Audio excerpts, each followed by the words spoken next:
ม่ซุ้มค่าแนวแล้วค่ะสวัสดีค่ะฮัลโหลวันนี้นะคะมาตำเมื่อได้มาตำข้าวมุ้นนี่ค่ะวันน่ะหน่อยน้ำบุญเปียกกี่เนี่ยเปียกค่าค้านั่นวันนี้มาตำขนมไทยใหญ่นะคะขนมเขาเรียกว่าข้าวมุ้นห่อข้าวมุ้นห่อ Today we pound the sticky rice to make our traditional snack for Songkran. See, we have to pound the rice like this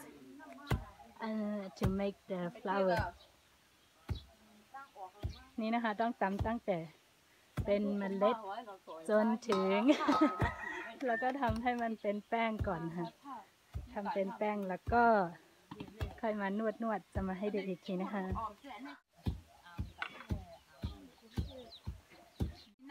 นี่ยาวๆค่ะก็จะเลยเป็นฟองให้หนึ่งอ๋อเขาห้าวก่อนท่านเลยนะยาวเต็มมือหากันแหละเนี่ยนายเอาหางหลีแกเอ๋นี่ก็ลูกคู่ด้วยโย่นั่นอยู่ ส้มค่ะกูก็ไอ้หมอที่อยู่ใส่ชื่อเฮงไหนส้มค่ะส้มหานายส้มหาน้องหมูนี่พอไหมมือยาวกลับบ้านแล้วนะคะเสร็จแล้วจะได้แป้งแบบนี้ค่ะคนไทยเขาเนี่ยนะนี่เป็นน้ำอ้อยนี่คือน้ำอ้อยนะคะ This is brown sugar ตัวก็ต้องตัดแบบนี้แล้วก็เอาไปเคี่ยวบนไฟนะคะเดี๋ยวก็เอากาสุกเคี่ยวหวังว่าสุกก็ออกหวังอยากนอกขมุนนั้นก็หวังอยากนับขมุนเอาใส่ขมุนนอก We have to cut the brown sugar and after we have to boil it on the fire and then I will show you after ที่ไหนตั้งเนื้อไฟเห็นไหมแล้วก็ตัวไฟตัวเคี่ยวไอ้นั้นไอ้อ่อนๆเส้นอะไรคะแบบนี้นะคะมาเคี่ยวบนไฟอ่อนๆนะคะจนละลาย You have to melt the brown sugar until it is melt อันนี้นะคะงามนบ้านเราเรียกงามนไม่เป็นงามนเนี่ยค่ะไทยได้ห้องว่าให้กลมพวกค่ะติเลยใส่ป้านในแห้งติเลยโคยก็ตำอ่อนๆกันค่ะต้องเอามาคั่วแล้วก็ตำอ่อนๆก่อนนะคะนวดแป้งนะคะนวดพองเขาอันนี้เดี๋ยวเฮ็ดขมุนออกกำติดตำง่าแห่อยู่นะนี่เดี๋ยวเฮ็ดขมุนออกแบบนี้นะคะต้องเอานวดแป้งก่อนน้ำอ้อยน้ำที่นี่นั่น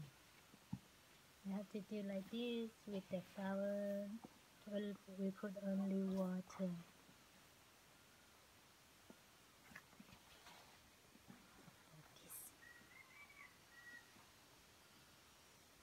เป็นงามนภาษาไทยเรียกอะไรไม่ทราบนะคะต้องคั่วแล้วก็มาตำอ่อนๆค่ะจะได้หอมๆแล้วก็ไปใส่ในขนม So this is the season. I don't know in English. I know only in Thai we call season งาor งามน round season this one. I'm not sure what is in English. ภาษาอังกฤษห้องว่าคือกลมหูหาคัดหรือมาเป็นเล็กตำม้วนให้มันอ่อนๆเลยต้องตำให้ละเอียดนะคะ so we have to pound the round season like this ต้องให้ตำง่าอ่อนยาวค่ะเพราะตำง่าอ่อนเนาะก็ขึ้นเอาน้ำอ้อยตำลอดแทงทีนี้ตำอ่อนแล้วนะคะ แล้วก็ต้องเอาน้ำอ้อยตำด้วย so after we pound the brown season we have to put the brown sugar like this we have to pound together until it's broke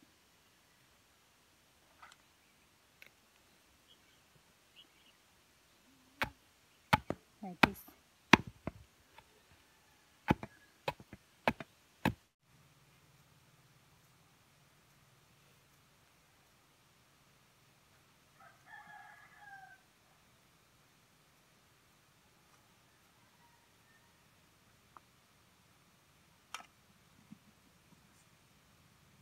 ที่จะจังกันที่หันหนอก็เป็นหนอ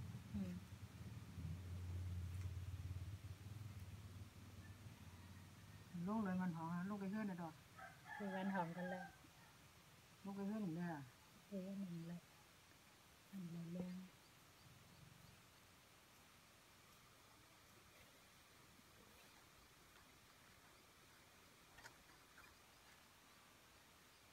ไม่ไรก็ยัง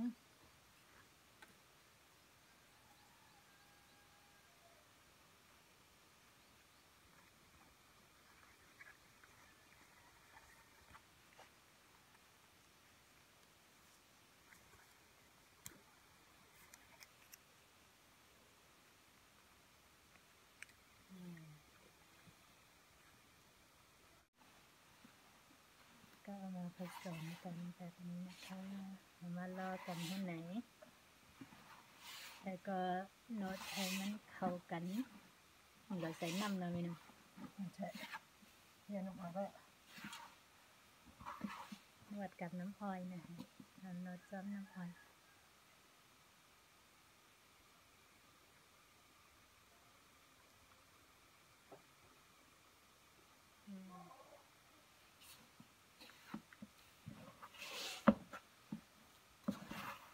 จะทำนิดเดียว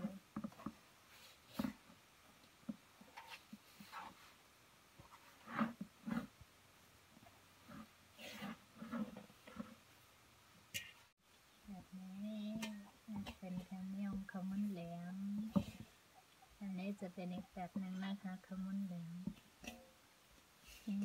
This is another type of our traditional snack. We call common lamb. When I'm going to show you when it cooked.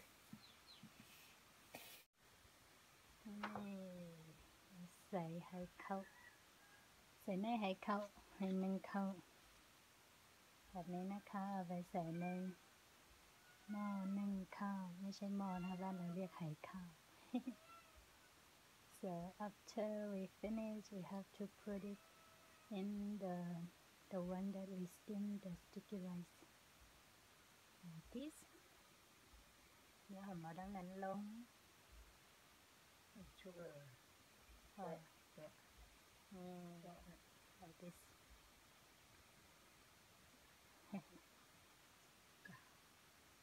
so we're going to put in the pot on the fire so we're going to put on this it's not too heavy so เราเป็นน้ำจืด แต่มือไม่เลย ไม่ค่อยหนักนะคะก็เลยให้แม่ทำเอาไปวางบนนี้นะคะเอาไปตอมปิดอย่างนี้นะคะ มันรวมนี่ก็ไอ้ ปิดให้มันลงเพื่อไม่ให้ไอจากควันไอนึ่งออกนะคะ ไอ้ออก ก็ไอออกไอควันมันแล้วก็ปิด อย่างพัดใจเนี่ย ผ้าด่า พัด แล้วก็ใส่ไตมัน so you have to close for the steam coming out if we close it the steam won't come out and as we go in this one I don't know how to call this what we put the rice in ไฮเขา ถ้าหนูพูดเปลี่ยนอะไรนี่ เพื่อไม่ให้ไอออกนะคะ ก็เลยปิดไว้อย่างนี้ปิดไว้จังไหนก้นเวินก้นไตได้ได้หูนี่แล้วก็เดี๋ยวไว้ไหลมงไหมนะไว้ไหล ก็มันดับเลยทำแบบนี้จนกว่าจะสุกนะคะ so we have to wait until it's cooked I will let you know after เดี๋ยวจะมาให้ดูอีกทีนึงค่ะทำถึงมาวันเตยทางกัน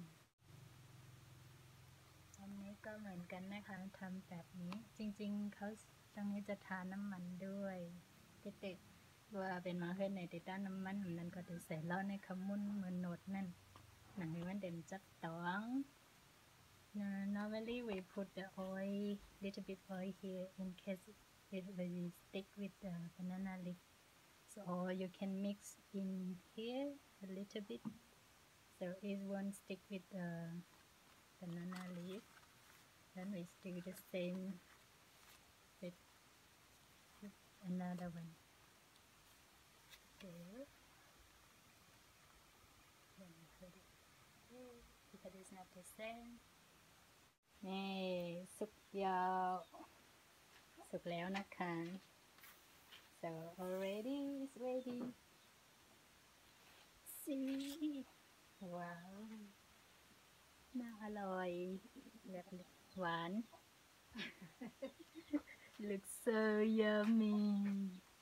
โอ้ แต่ตัวเหมือนทองเลย นี่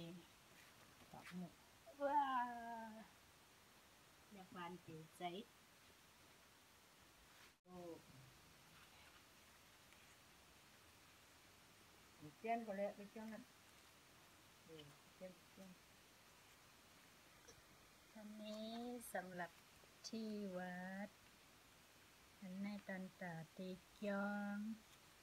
ตะลาสังขารทางรูป แล้วก็เดี๋ยวตอกมัดส่วนหนัง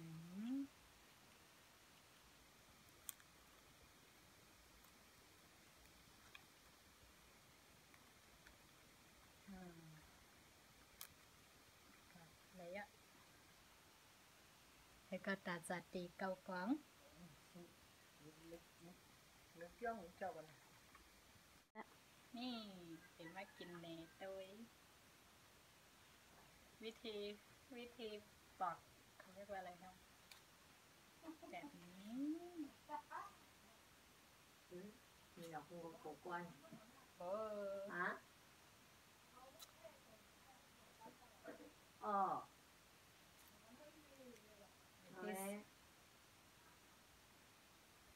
มาหรือลาดจ้างคนนี้ในขบุน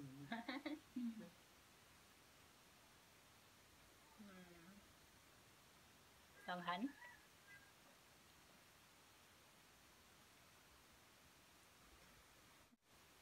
เอาเปี้ยหน่อยมันมีรอยมือซ้อม ไว้ก่อนจริงๆต้องทำแบบนี้นะคะ ถ้าจะถวายในหมู่บ้านหรือไปถวายทุกปีจะทำอย่างนี้ แต่ว่าปีนี้ทำแบบนี้แทน เปลี่ยนชม ไม่ได้ทำเยอะค่ะ ยันเบิ่มได้เฮ็ดน้ำเห็นก็ผู้ปีได้เฮ็ดจังไหน มั่งเลยผู้ปีได้เฮ็ดจังไหนปีนี้ได้เอา2 อัน 2ห่อเลยค่ะ ยันเบิ่มได้เฮ็ดน้ำกันหน้าเอาปองจังไหนอันเฮาเฮ็ดวันนั้นอันนี้ได้เอาลงปากค่ะ อ๋อไปเลยเอาลงหาดอก บุญเขาเนี่ยก็บุญไปโป่งไปแล้ว ลง เนี่ยน้ำมัน